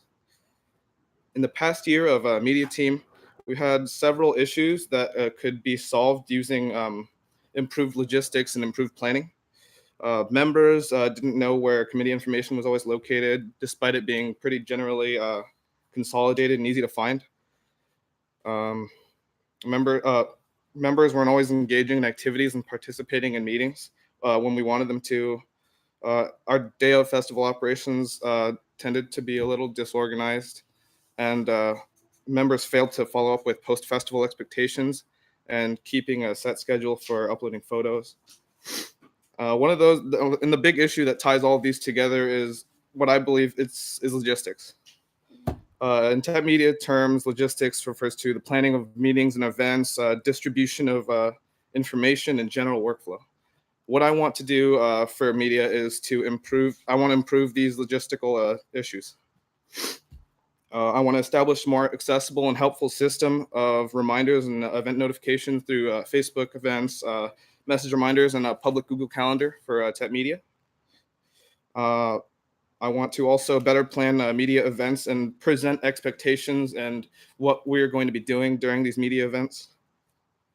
I want to do more robust pre-planning for festivals so that when we get to festival, we'll have more organized communication and more direct contact between other committees. And I want to set up a more rigorous routine for file uploads and editing after Tech Festival so that members will better be able to meet our expectations in terms of uploading and editing. I also want to have more interactive meetings, interactive events, so that media members can better interact with each other and get to know each other and work better with each other. I'm really looking forward to next year's Tech Festival. I haven't received this position yet, but I'm looking forward to meeting and getting to know all of the directors that I will be working with and just becoming more involved with UVSA in general. Thank you for your time.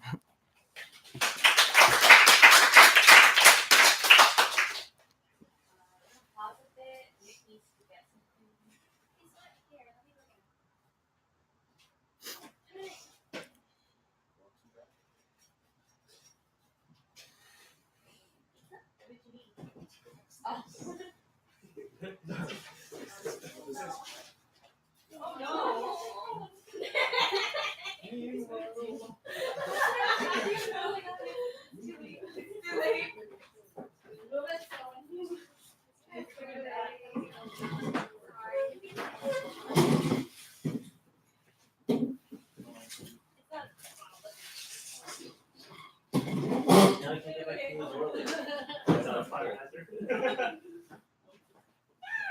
Now you are locked here forever.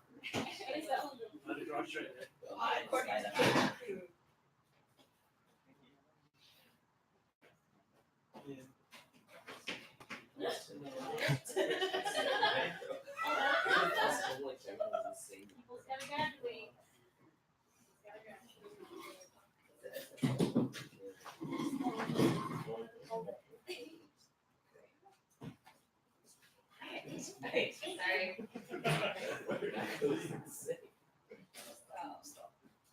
The first question is, what is your plan to reduce your committee costs?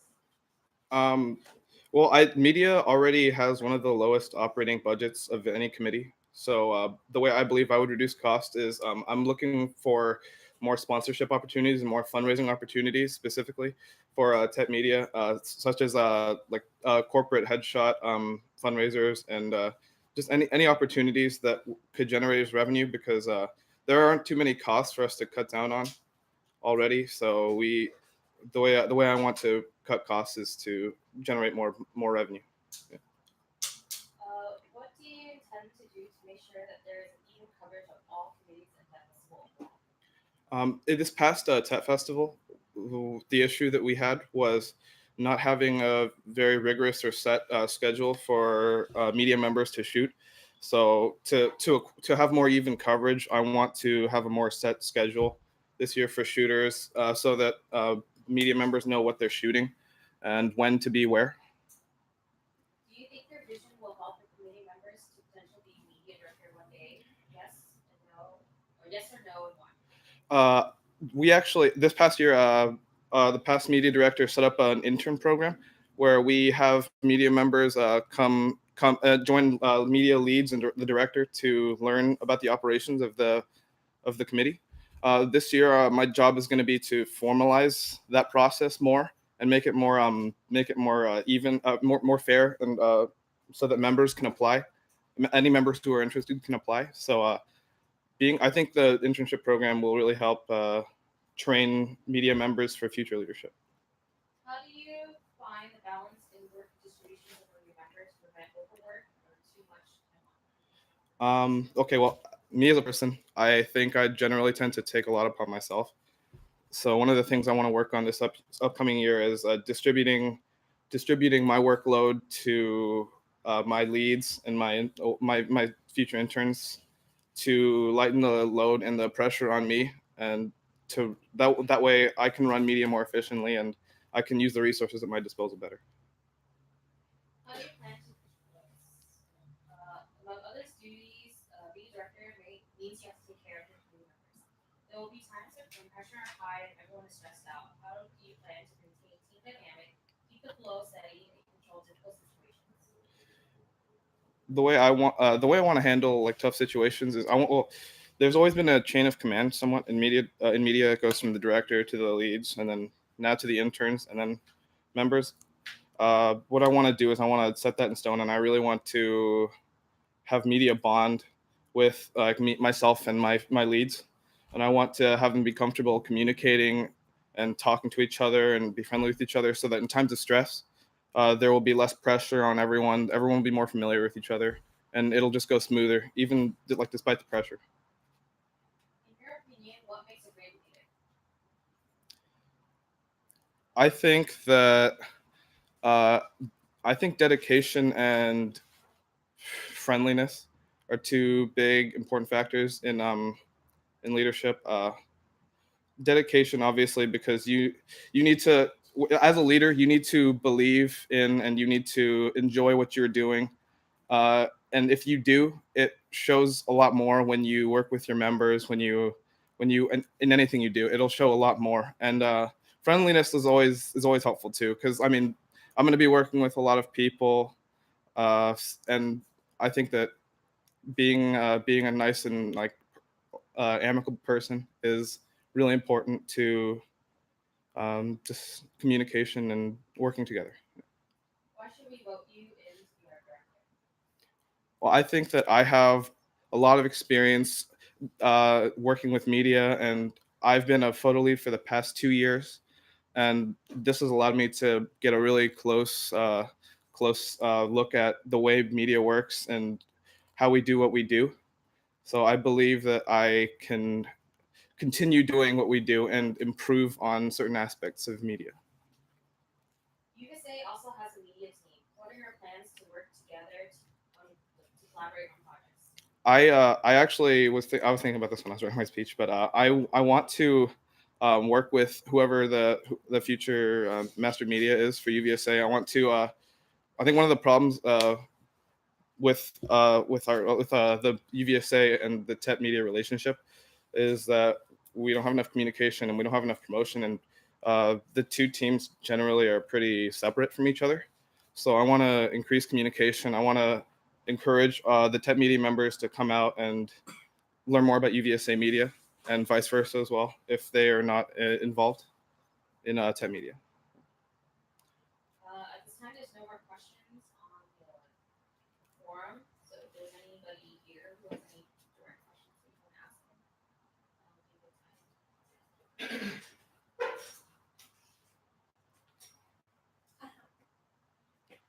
What's your leadership style and how do you resolve conflict? My leadership style is generally, I would say more,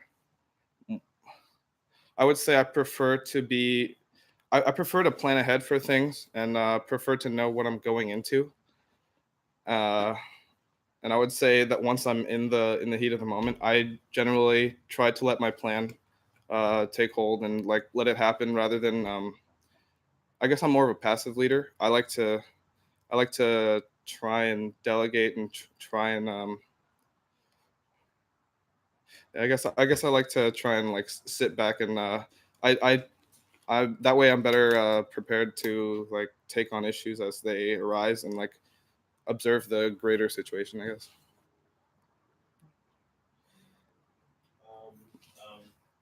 How would you respond to a team member who is not sending in their stuff on time on a deadline? Well, that's always a tough issue. The way I would deal with it is I would just remind them, like as the deadline approached, I would give them reminders like the week before, like 3 days before, the day before, and if need be, I would obviously I would encourage them to complete their work, but if need be, I would be willing to step in and I would also have like my leads and my media leadership, like if need be, I would have them step in and do the work. But I'm hoping this year to more encourage my members to follow up with that editing and like all the post festival work, because that's a very big part of the workload that a lot of members don't really anticipate.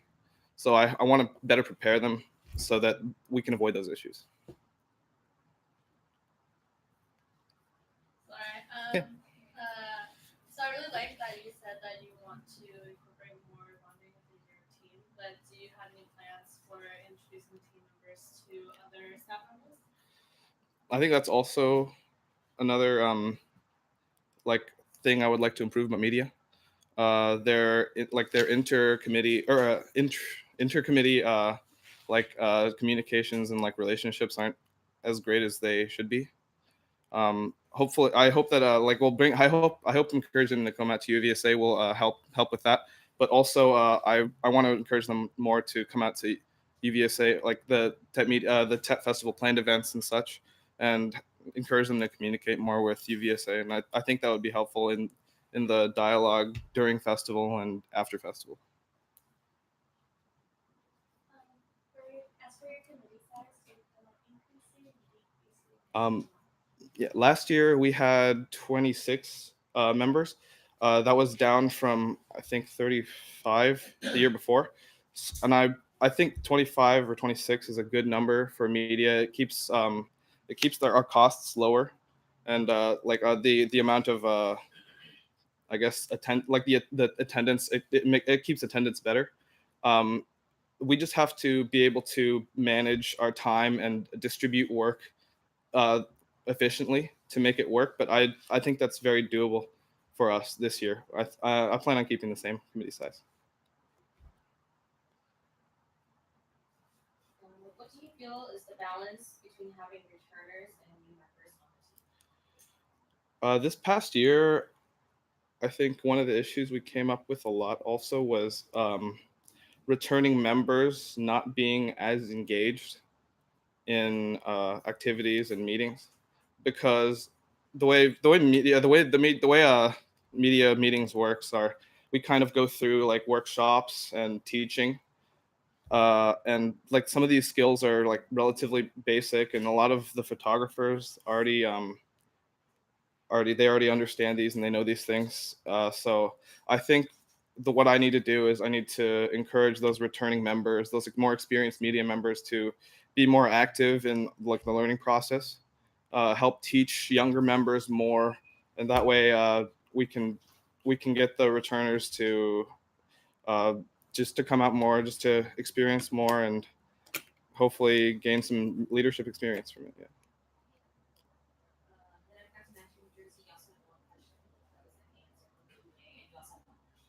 Okay.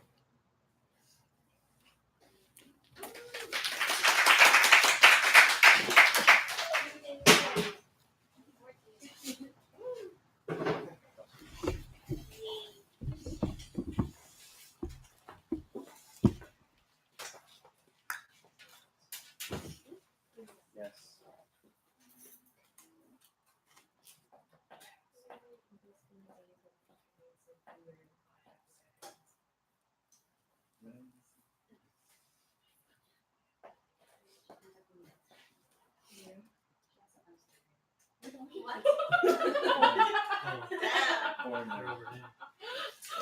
What do you want? You think I'm ready? That's why.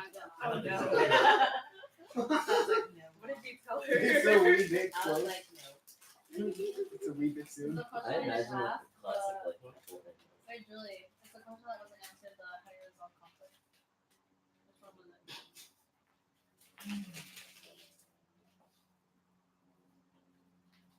No. Which one was it? This is about number of booths. Huh? Number of When booths. you ate half of it. Number of booths. boots. Oh, I have a question. Yes, you know. Oh. Wait, Okay. what did you think it was? I thought you meant I had a question for him that wasn't answered. Oh, no. Because I didn't know. Okay. Oh, that one. Alright. Yeah. Because I asked him a two-part question: is leadership style and how do you resolve conflict? But he only. Good. Okay. Any feedback? There's a lot of media team members here. Don't cheating.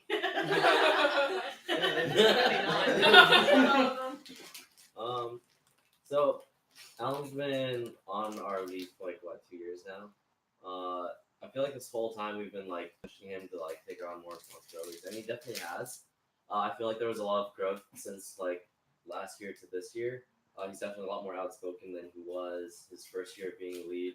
And this year we kept pushing him to do more of like the leadership things, like speak out in front of the group and stuff like that. And I personally think that he's ready. I definitely think that he's gonna need some guidance when he first starts. But in terms of how he handles his time and everything, he's a really committed person. If we give him a task, he'll like take it on like no questions asked.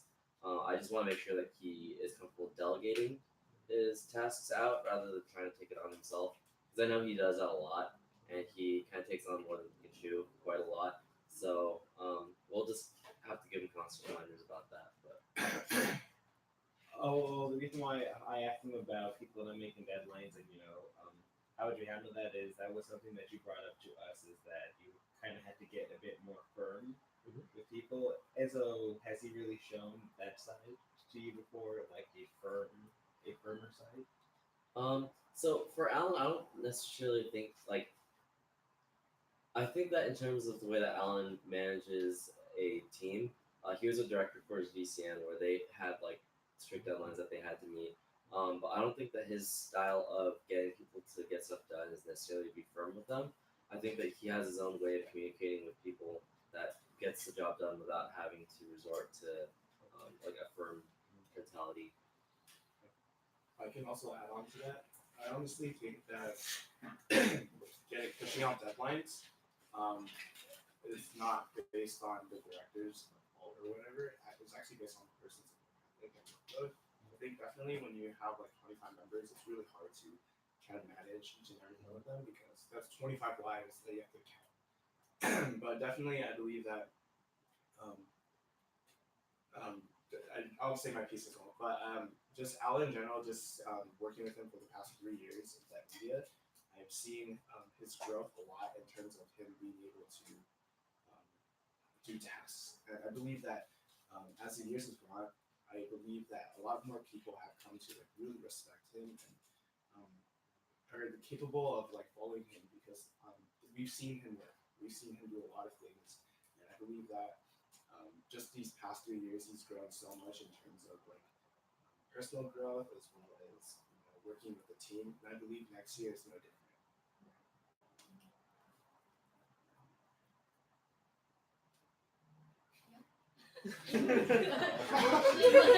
They like covered everything that I was saying. Next. I feel like I don't know. I think he did. I think he did a good job. I've only worked with him this past year, and then yeah, I think he did a good job. And I think he's definitely gonna. This is a type of position where he's definitely gonna grow more as well. Even though we've seen him grow, there's still certain things that that our leads we've all talked about for each individual, what we can all grow with, and he's definitely taking those into his consideration as he tries to become director for media. But yeah, I think everybody, even like the returners, we all respect him, and I don't think there's gonna be a problem with if he does become director. There's not gonna be a problem with like retaliation or like people not respecting him and his wishes and what he expects from people. So I do think it's a lot of the individual members themselves versus like him having to be firm, because he will be firm when he needs to. It's just a hard thing when it comes to each individual's personalities. I feel like with Alan, like he puts in a lot of work, like behind the scenes. Like he may not show it up front, but he does. And he's like the type of person you don't want to disappoint. And I think that's what that's the type of leader he is. That he'll put in the work himself, and he'll motivate the team by making you feel bad if you disappoint. Well, he won't make you feel bad, but like disappointing him will make you feel bad. That's a good example. Yeah. Wow. Does he seem to have a balance between his work and his school? Because I know that he said he's graduating this year, or this is his 5th year. And so does he seem to have a good balance between volunteering and his grades? I feel like a lot of times it takes a lot, but it never gets in the way of him getting things done. Like I remember I asked him if he could work on school. He's like, I have like finals and all this other things to go through too, but it'll be done. I was like, all right, counting on you, thank you. And I'm like, he'll send it in within like that day or like that night. And I'm like, dude, don't you have like finals this week? I'll worry about that later. But I have full confidence in him. He's a really hard worker and puts his priorities in straight. It's a growing position. I honestly think that no one can be the perfect director, but I think he definitely has the strong traits in terms of like his work ethic already. Personality can always be grown, right? You learn how to be a better person by being in a better environment. So I think in terms of like the more logistical side, obviously he has a lot of experience, a lot of ideas. I definitely think he brings a lot to the table. It's just the only thing that we, I guess, can worry about is just like his delegation skills and how he's able to manage, multiple people and juggle multiple objectives. But honestly, he'll be fine. He's got us. For any non-meeting members here who have any issues or qualms or anything that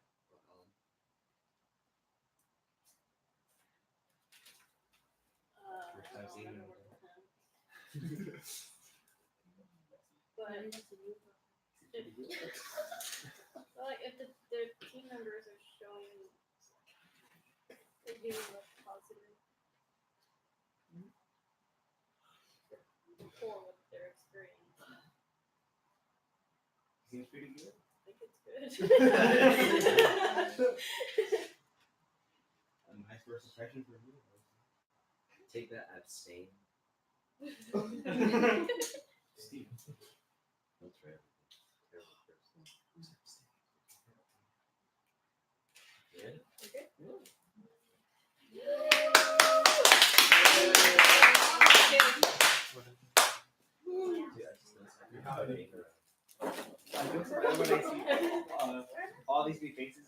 I'm like, I like never take time to actually meet the staff around me.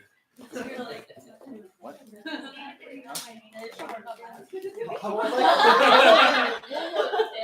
The thing is, like, for finance, it's a bit harder.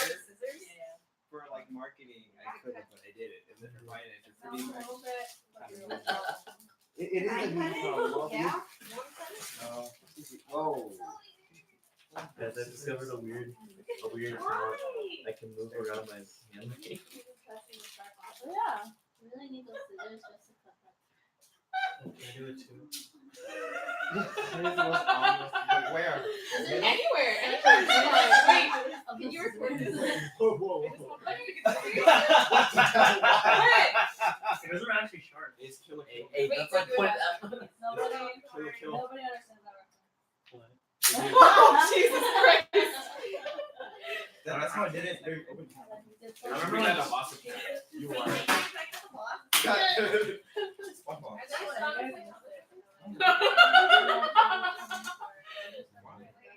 Now can we cut cardboard?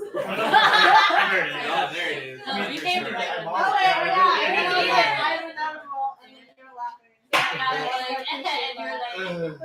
Are we gonna bring Alan back in?